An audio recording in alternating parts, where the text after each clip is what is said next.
Quite an audience. Thank you for joining me.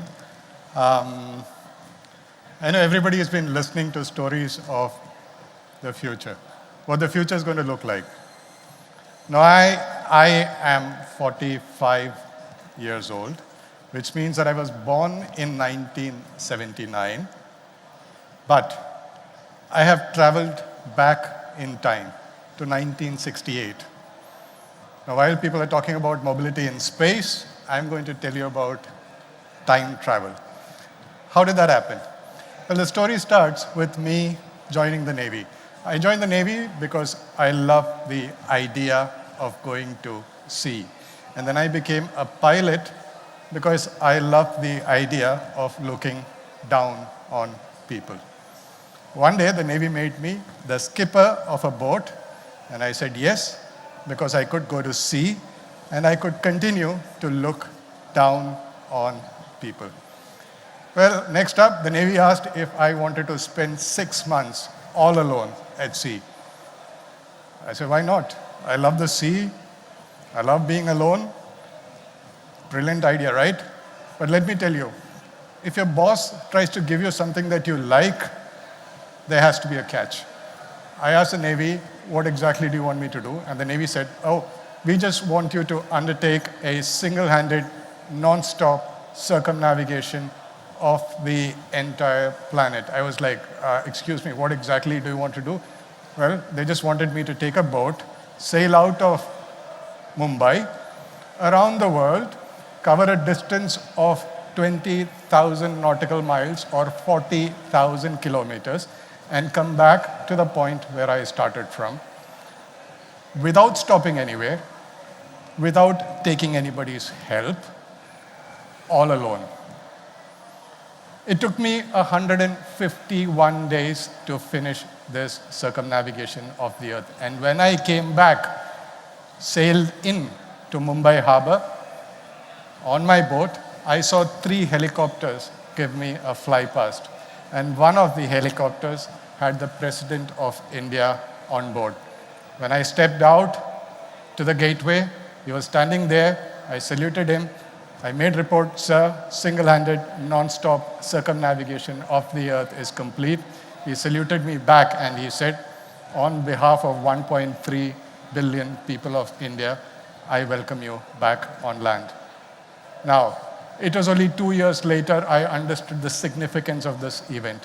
When the President of America came to India as a chief guest for the Republic Day celebrations, and he was not received by the President of India at the airport. All receptions, all presidential receptions are given at the presidential palace, and this is the only time in our history that the President made an exception. Why? Let me throw some numbers. We know that climbing the Everest is a very difficult task, but let me tell you, nearly 12,000 people have climbed the Everest. Nearly 600 people have gone to space, but the number of people who have completed a single-handed, non-stop circumnavigation of the Earth is less than 100. That's how tough it is. But what can be tougher than a non-stop circumnavigation of the Earth? I'll tell you what. Having remained silent for 5 months, you come back and you have to make a speech. And in the audience is the President of India.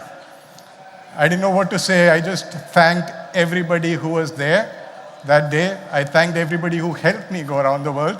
And in the end, when I had to finish, I didn't know what to say, so I just turned to the President who was sitting on my left. I asked him, sir, can I go for one more round, please?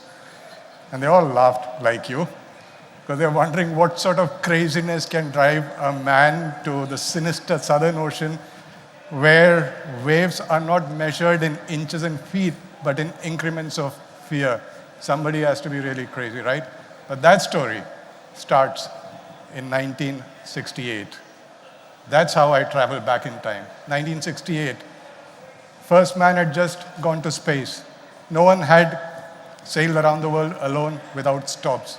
That was the holy grail of sailing. They had a race. It was called the Sunday Times Round the World Race. Entrance had to start from a port north of 40 degrees north, sail around the world without stopping anywhere, without taking anybody's assistance, without crew, and come back to the point where they had started from. This race soon came to be known as a voyage for madmen.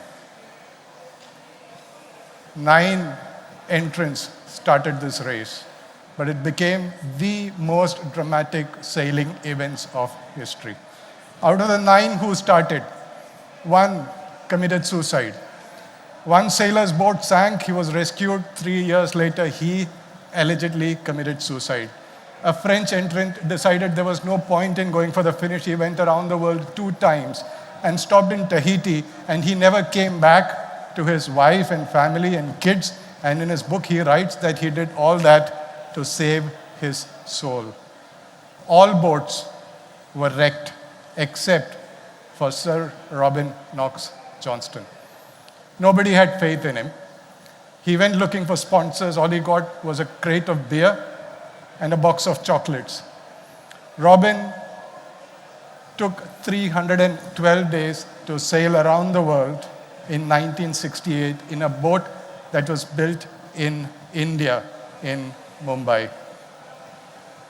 This race was considered so difficult and so dangerous that it was not repeated for the next 50 years. Fast forward, 2018, it's 50 years of the Golden Globe race. The race returned with the entire planet as the racetrack. Entrants had to start from Les Sables d'Olonne, sail around the world and come back to the point where they started from, alone, without stops, but with 2 crucial conditions.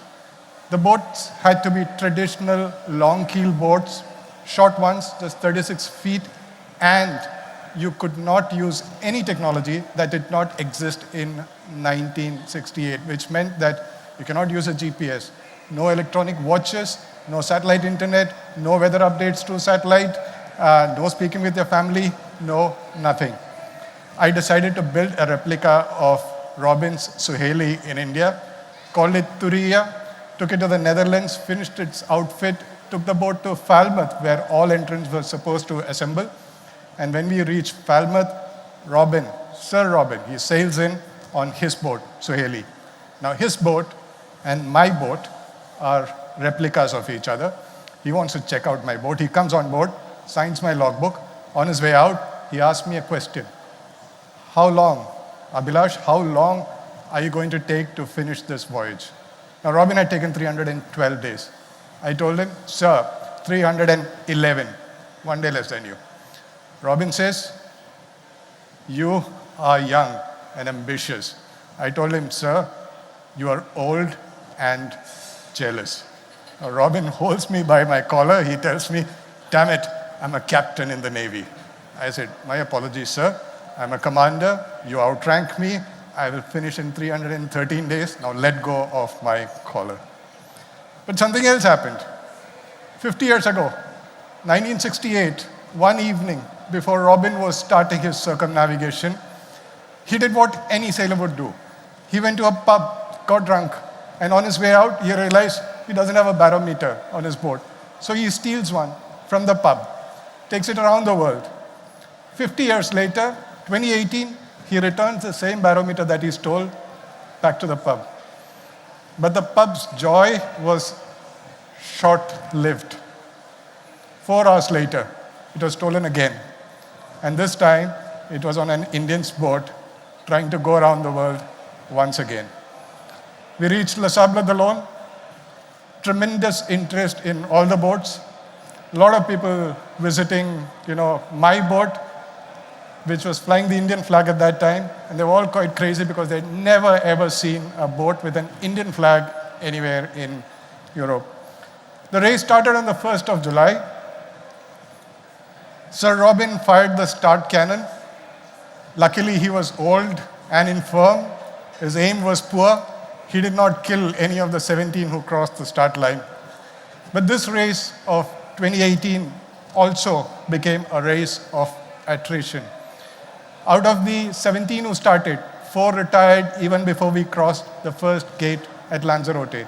I crossed the gate in 10th position, way behind because my boat was 50 years behind in terms of design technology compared to the rest of the boats. But soon, something happened that changed the course of my race forever. I was sitting in the boat, minding my own business, when I get a message from the race director that I had to speak with my wife. I've got a satellite phone. I can only talk to the race director, but here he was asking me to break the rule and talk to my wife, right? I thought maybe she wanted my Facebook password. So I told myself, you don't remember her number. And as soon as I had that thought, I get another message which says, this is her number, please call her up. So I call my wife, and she keeps talking for 5 minutes. I can't figure out what's the problem. I can't understand what's the emergency. I've got 90 decibel hearing loss, and that's been helping my marriage a lot. But here, I just couldn't figure out what my wife was telling. I asked her to pause. I said, darling, can you be very specific? Tell me what exactly do you want to tell? She said, you idiot. You didn't understand a single word of what I said. I said, no, can you be clear? She said, I'm pregnant. You're going to become a father. That's what I've been trying to tell you. I was like, okay, I disconnected the call. I said, I'll call you back. I disconnected the call. I tried to share the news with everybody who was around, which is 2 dolphins, 3 flying fish, and some jellyfish. Nobody was interested. I called my wife. I asked her, what do you want me to do? Do you want me to come back? She said, no, you continue with the race. You go forward. You just focus on the race. I've spoken to my parents. I've spoken to my friends. I've even spoken to your parents, and they're all ready to help me with my pregnancy, which was quite strange because my father came to know about my wedding on Facebook, and that to not my Facebook page, through somebody else's Facebook post. But now I had a reason to push. I pushed the boat hard. This boat, designed in 1923, I pushed it really hard. When I rounded Cape of Good Hope, from 10th, I was in 5th position. Middle of Indian Ocean, I was in 3rd position. But it was here that we were hit by a really, really nasty storm. My boat flipped. I had a fall of 8 meters. My back got injured. I was rolled. The boat was dismasted. I had back injury, and I called for help. And this led to the biggest search and rescue operation of this century. That's where I was, in the middle of nowhere, thousands of miles from land. 6 assets were pressed into service. 2 reconnaissance aircraft, 2 warships, 1 patrol ship, and my nearest competitor who had lost his mast also started sailing towards me. That's my boat. That's me inside the boat with my back broken. I was rescued, taken to a hospital. It took 16 days to reach a hospital. And once I reached the hospital, my back was cut open. 2 titanium rods were inserted into my spine. 5 vertebrae were fused into a single piece. And I was given 2 months to go home and recover. The race continued. Only 5 finished this race. 5 boats were wrecked, and rest, everybody retired. Thank you. No, that's how it's supposed to end, but that's not how it ends. Because Hemingway said that man is not made for defeat. He can be destroyed, but he cannot be defeated. I quit the Navy, started looking for sponsors, and I found one right here in United Arab Emirates. Bayanat, the anchor partner for this event, was my sponsor. And when it was announced, a journalist asked the CEO, Hassan, it doesn't make sense. How is a company that is into geospatial artificial intelligence, forward-looking in terms of technology, trying to fund a race that's so backward-looking in terms of technology? 1968, and the answer was, irrespective of what technology surrounds you, it is the human experience at the center of it, that it is the human that has to make sense of everything happening around him. Lovely words. I flew to France, picked up a boat, prepared it in 1.5 months, and I was off on the 4th of September for the next edition of the race, which nearly killed me 4 years ago. This race had 16 entrants. We sailed into gale in the Bay of Biscay, dodged a hurricane in the North Atlantic. Bayanat and I crossed the equator in 2nd position, and we were leading in the leading fleet all the way up to Cape Town Gate. And from there, we rounded Cape of Good Hope. We entered the Southern Ocean. this is what the Southern Ocean looks like at any given point in time. The weather is a lot of pink and magenta, orange, yellow, a bit of green, and very little bit of blue. You know, the last storm that hit us last week was probably 1/10 of any of these systems. This is how it is. What we say, what we sailors say, is that at 40 south there are no rules, at 50 south there are no laws, at 60 south there are no gods, and at 70 south there is no common sense. What I say is that if you're an atheist and you want to go into the south with a boat all by yourself, you better invent a god so that you have somebody to pray to. It was in the Southern Ocean that the first boat sank in this race. My good friend Tapio was rescued, but his boat was lost forever. I crossed the point where I had the accident nearly 4 years ago. I passed through Tasman Gate, and then I was in the Pacific, an ocean so large that there are points in the race when the nearest human being is that person in the International Space Station who's going around the Earth every so many hours. That's the kind of solitude you experience in a race like this. 2 days after my birthday, the sea decided to throw a party. The sea decided to throw a party, which was a neat little storm that damaged a lot of things in the boat, but more importantly, it spasmed my lower back. My right leg became inoperative. For 3 days, it was quite crazy, but I called for medical help. I got some medical advice, some exercises that I was to do for the next 2 months before I got better. But this storm also destroyed my self-steering. You see that arrow? I'm supposed to have an aluminum paddle this big there, which is supposed to steer the boat. It was destroyed. I was at this point, southwestern point of Chile, with wind and waves of 40 knots pushing me onto land, no GPS, no lights, no nothing, and, well, no self-steering. And I had nearly 8,000 miles to go. What I did is, I kicked the toilet door open, made a rudder out of it. That worked for 2 hours. And then I chopped a piece of wood from the emergency rudder. That worked for, that didn't work because it was too thick. Finally, I dismantled my anchor, plugged it into the self-steering, and that worked. That's how I rounded Cape Horn. I thought the weather would get better after this, but the sea kept challenging me. On the same day of Rio Plata, the running backstay and the mainsail split in two. I spent 26 hours fixing the damage, out of which 6 were on top of the mast. Remember, I was still in the race. At the equator, all the meat cans I was carrying rusted, and there were worms coming out of it. I had to throw everything out. I was left with only rice, sugar, tea, and a lot of milk powder. I had the last storm in the middle of the North Atlantic. Incredibly no visibility, absolutely no visibility in the Bay of Biscay. Stayed awake for 3 days because I could hear ships before I could see them, and I did not want to get into an accident just before the finish line. And after a gap of 236 days, all by myself, the boat and I, Bayanat and I, crossed the finish line.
Thank you.